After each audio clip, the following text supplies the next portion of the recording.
첫 번째 핫쌈은요, 이 테슬라 사이버 트럭의 사이드 미러를 발로 차서 훼손시켰던 남성을 수사 중인데 알고 봤더니 이 남성이 앞서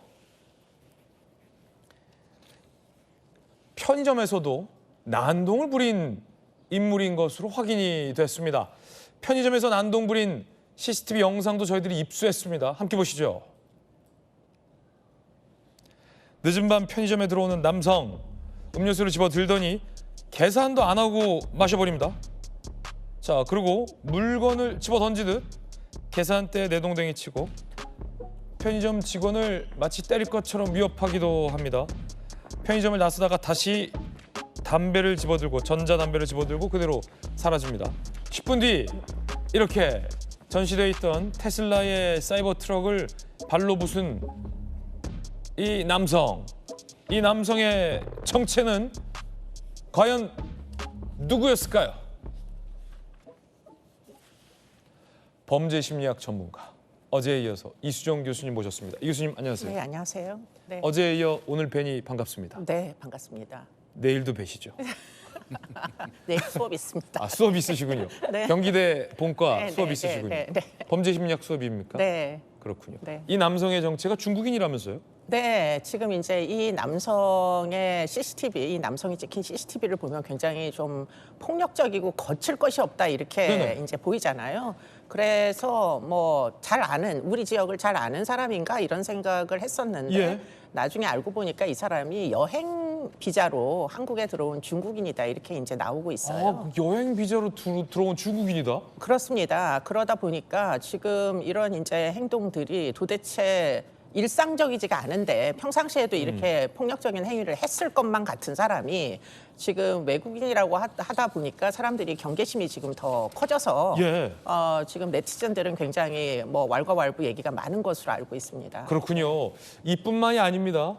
여행 비자로 한국에 들어온 이 중국인 남성이 여러 차례 난동을 부렸다라는 얘기가 확인되고 있습니다. 논현동 호텔 직원을 폭행했다. 네. 편의점에서 난동을 부렸다. 테슬라 사이버 트럭 남의 차 발로 부셨다. 시승용 외제차 4대 조수석 문을 또 부셨다는 거예요. 지금 이 30대 중국인 긴급 체포 구속영장 발부됐다고 합니다.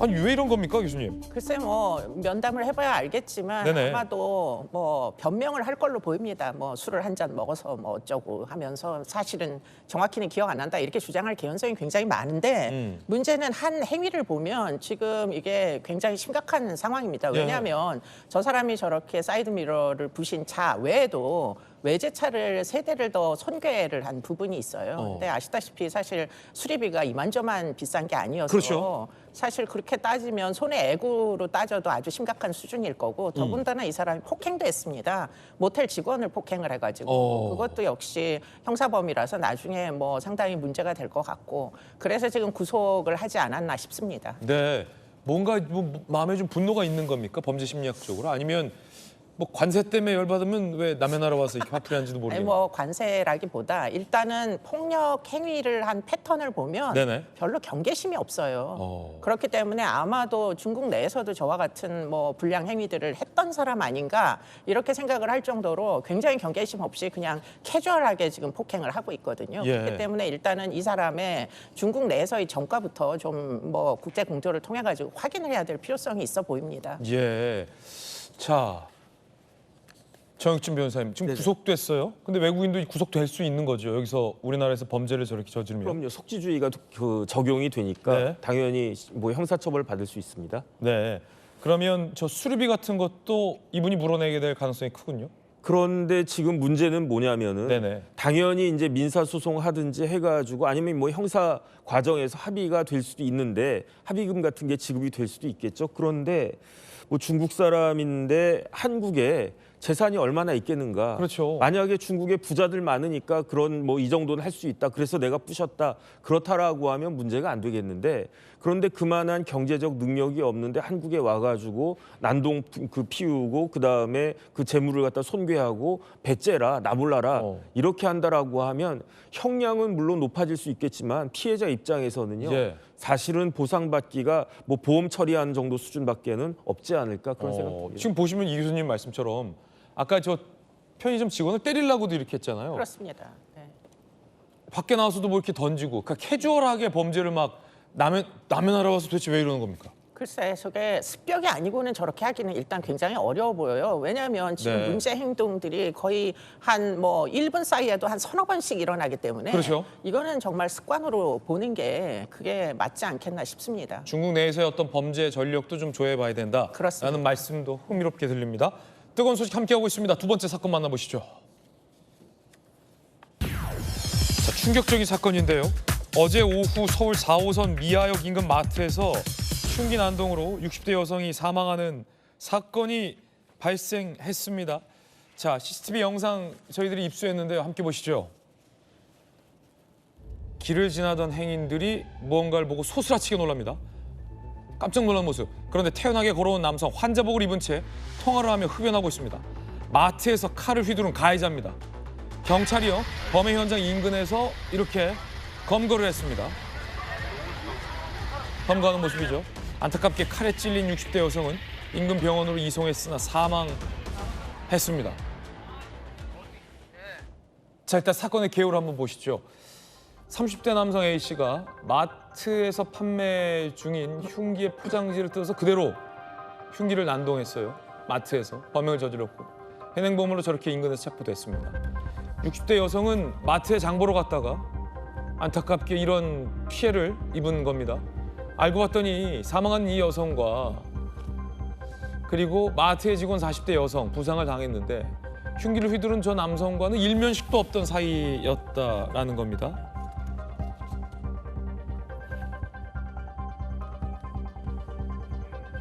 자, 이 남성 태연하게 저렇게 범행 후에 흡연을 하면서 통화를 했고요. 인근 정형외과에 입원해 있던 환자. 사건 당시 주치 상태, 과거 범죄 전과, 살인은 아닌데 범죄 전과가 있다고 해요. 경찰 관계자는요. 이번 사유 정신병력 등 추가 조사가 필요하다. 현재 유치장에 입감해놨다라고 밝히고 있습니다. 이수준 교수님, 이것도 굉장히 좀 충격적인 강력 사건인데 이거 어떻게 봐야 됩니까?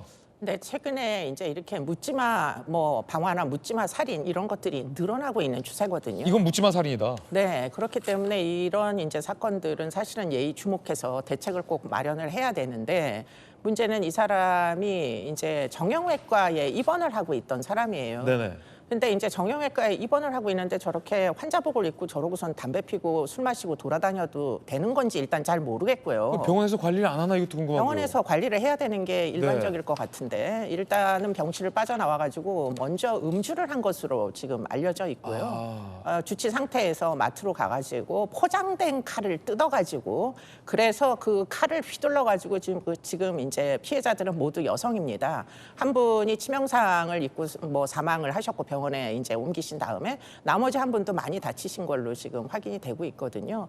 그리고 나서도 지금 전혀 죄의식 없이 담배를 피면서 뭐 통화를 하면서 저러고 배회하다가 결국은 현장에서 검거가 된 이런 상황이에요. 그렇기 때문에 지금 이런 과정들을 보면 법이나 질서에 대해서 전혀 경계심이 없다. 네. 매우 대담하다. 그리고는 지금 저 사람 아마 음주 감경을 노리고 자기 기억 안 난다. 술 마셔서 이렇게 또 얘기할 가능성이 높은데 네. 문제는 그렇게 인정을 하면 안 된다. 이런 그렇죠. 생각이 드는 게 지금 마트에서 파는 칼은 무슨 뭐 날렵한 뭐 주방에서 쓰는 큰 칼들을 파는 게 아니에요. 예. 그런데 이 사람이 마트에 들어가가지고 포장된 칼을 베껴가지고 그래서 그 칼을 휘두른 거거든요. 그래서 사망에 이른 겁니다. 그 과정은 만취해서 몸을 못 가눌 정도의 주치자들이 할 수 있는 행위 자체가 아니에요. 그렇기 때문에 이거는 고의에 의한 살인 사건이다 이렇게 보는 네. 게 맞고요. 뭐라고 변명을 하든지 간에 이거는 살인 사건으로 처리를 해야 되고 엄벌해야 됩니다. 왜냐하면 이 사람 그전에도 전과가 있고 그렇기 때문에 이런 지경에 이르면은 어떻게 처벌되는지 뻔히 알면서도 지금 한 행위예요. 그렇기 때문에 지금 이런 부분에 대해서는 가중처벌의 필요성까지가 지금 뭐 가정이 될 정도로 심각한 상황이다. 이렇게 보시는 게 맞겠습니다. 장을 보러 갔던 60대 주부 입장에서는 그 가족들 입장에서는 얼마나 이 하늘이 무너지는 그렇죠. 네. 사건입니까? 이렇게 묻지마 살인한 사람들, 범죄자들의 심리는 도대체 어떤 심리입니까, 교수님? 글쎄 묻지마 살인범들에 대해서 10년 전에 대검에서 이제 연구해 보라 그래서 전국에 교도소를 다니면서 연구를 해본 적이 있는데 아, 예. 한 세 부류가 존재를 합니다. 네. 정신질환자들에 의한 그야말로 전혀 뭐 정신 착란 상태에서 하는 살인 사건들이 있고요. 그리고는 지금 이 사건들처럼 전과가 아주 많으면 끝에 가서는 법에 대한 경계심이 전혀 없어져요. 그리고선 사람의 인명을 굉장히 경시하는 이런 태도, 반사회적인 태도 같은 것들 때문에 저지르는 사람들이 일부가 존재합니다. 그리고 나머지 한 부류는 이제 은둔형 외톨이처럼 사회 부적응자들의 이제 돌발 행위 같은 게 있는데 지금 이런 사건들은 사실은 대안이 있어요. 저 사람의 위험성을 미리 예견을 해서 잘 관리를 했으면 되는 거고 병원에서도 사실 이유 있는 입원이라면 환자로서의 관리를 해야 되겠죠. 그렇죠. 입원을 시켜놓고 저렇게 환자복 입고 온 동네로 술 마시고 담배 피고 돌아다니게 내버려두는 병원이 그게 적절한 지금 이제 행정인지 잘 모르겠고요. 그런 예. 부분은 앞으로 좀 관리가 필요하다 이렇게 보입니다. 이수정 교수님의 뭐 돌직구입니다. 아, 안타까운 충격적 사건이군요. 세 번째 사건 만나보시죠. 자, 이 방화 사건도 있었죠. 백주대낮에 아파트에 불을 지르는 방화 사건. 이 피해자 가족들이 인터뷰됐습니다. 들어보시죠. 어머니가 이제 혼자 계시다 보니까는 이제 불안해서 집에 한번 왔어요. 밤 12시에 누워 있었어요. 자려고. 조용하잖아요. 망치로 위를 뚫리는 거예요. 시끄럽다고. 내려가서 얘기해봤자 뭐 좋은 일도 없고 일단 참자 하고 그냥 넘어갔는데 그 이후에 이사를 간 거예요. 그 사람이. 이사를 다 하는 날이었던가? 큰 소리로 쌍욕을 하고 내가 뭐 가만두지 않겠다. 뭐 그런 식으로 그렇게 얘기를 하고 나갔어요. 결국은 어떤 그 앙심을 품은 이 보복과 관련된 범죄다라는 건데요. 가족들이 어떤 우려가 현실로 이어졌다는 거죠. 70대 여성 4층 피해자예요. 전신 화상 후 또 추락을 해서 지금 중환자실에서 이 어머니가 치료를 받고 있고요. 이 아들 계속 아랫집에서 미친 짓을 하고 있다고 들었다. A 씨가 가만두지 않겠다고 얘기하고 이사를 갔다. 남편도 해코지할 것 같아서 우리가 이사 가자라고 얘기를 했었다는 겁니다. 그런데 아무래도 20년을 넘게 그 지역에 살다 보니 아내가 거절을 했었는데 라며 이거 좀 안타까움을 남편 입장에서 좀 드러냈습니다. 네. 이수정 교수님, 그러니까 이 피해 가족들은 뭔가 깨림칙한 짓을 이 사망한 범죄자가 벌일 것이라고 예상을 좀 했었다는 거군요. 네, 그러니까 평상시에도 이 사람이 이제 이 이웃들에게는 위험한 존재로 인식이 됐던 것 같습니다. 그래서 야밤에 아무도 소리가 나지 않잖아요. 다 자니까. 그런데 계속 본인이 소음에 시달린다 하고서는 망치를 가지고 벽을 두드리고 이런 이제 습관이 있던 지금 이 봉천동 화재 사건의 주인공입니다. 네. 결국은 현장에서 본인도 이제 뭐 전신 화상을 입고 사망을 하기는 했지만 어쨌든 그 경위를 따져보자면 평상시에도 뭔가 소리에 대한 예민성 이런 것을 계속 호소하면서 주변 사람들을 괴롭혔던 것 같아요. 그래서 지금 이제 경찰에서는 이 사람의 정신병력에 대해서 좀 더 조사를 하고 있는 걸로 알고 있고요. 네. 정신병력 중에서 정신병적 증세 중에 환청이 있는 경우에 자신에게 일어나는 이런 이제 소음 같은 것들을 주변 이웃이 유발한다 이렇게 오해를 해가지고 이웃들을 괴롭히는 경우들이 있습니다. 그것 역시도 지역사회에서 미리미리 정신 건강에 대한 관리를 한다면 지금 이런 정신병 환자들에 대한 뭐 약물 치료나 상담이나 이런 것들을 통해 가지고 충분히 예방할 수 있는 측면이 있습니다. 네. 자, 경찰의 수사 상황도 좀 한번 보겠습니다. 4층에 방화가 발생했는데 3층 지난해까지 방화 용의자 거주하고 있었다.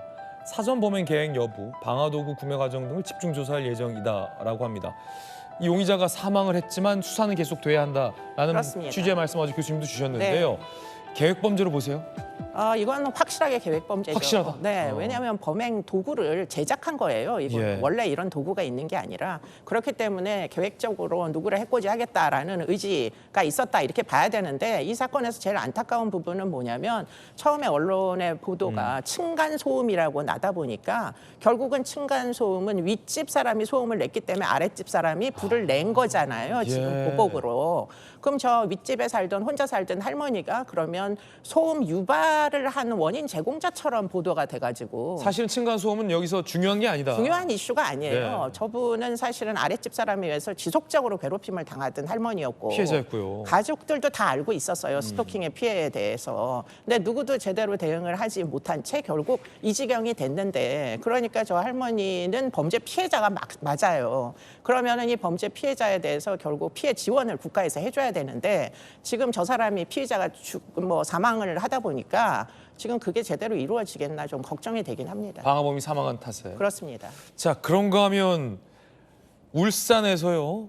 이 공공기관에 불을 지른 방화 사건이 있었습니다. 그런데 방화범을 잡고 보니 공무원이었습니다. 지난 11일 오전 울산 중구청사 인근 화단에 인화물질을 뿌리고 불을 질렀어요. 도망갔는데 잡고 보니 수년 전 중구청에 근무했던 전직 공무원이다 라는 걸로 확인이 됐습니다. 영상 한번 보실까요? 자, 이렇게 울산 중구청 건물에서 누군가가 뭔가를 화단에 뿌리고 있습니다. 그리고 나서 이렇게 큰 불이 지금 화단에 발생을 해요. 양쪽에서요, 그것도. 자, 소방과 경찰관이 현장으로 출동을 했습니다. 그래서 지금 이 초기에 빨리 불을 껐으니 망정이지 안 그러면 큰일, 더 큰 피해로 이어질 뻔했습니다. 고의적인 어떤 방화라는 것이 확인이 됩니다. CCTV 사각지대로 용의자가 도주했습니다만 자, 블랙박스를 확인해서 용의자를 붙잡을 수 있었다라고 합니다. 그런데 공무원이었다고요? 네, 바로 저기 근무하던 그 공무원, 전직 공무원이었다고 지금 알려지고 있고요. 아마도 이제 전직 공무원이라고 나오는 걸로 봤을 때 무엇인가 인사고과에 불리한 부분 이런 게 있지 않았을까 하는 생각은 들 정도로 이건 사실 보복 방화입니다. 그런데 이제 방화를 지금 저렇게 되면 잔디밭에 불이 나가지고 무슨 재산상의 손실이 크게 발생한 건 아니잖아요. 이렇게 되면 사실은 처벌의 수위가 높지 않아서 그렇군요. 지금 그래서 지금 이렇게 뭔가 분풀이하는 이런 일들이 계속 일어나는지 그런 것들을 조금 더 신중하게 우리가 조사를 해봐야 되지 않겠나 싶습니다. 네, 범죄 심리학 전문가 이수정 교수님과 함께 사건의 실마리 풀어봤습니다. 이 교수님 감사합니다. 네, 고맙습니다.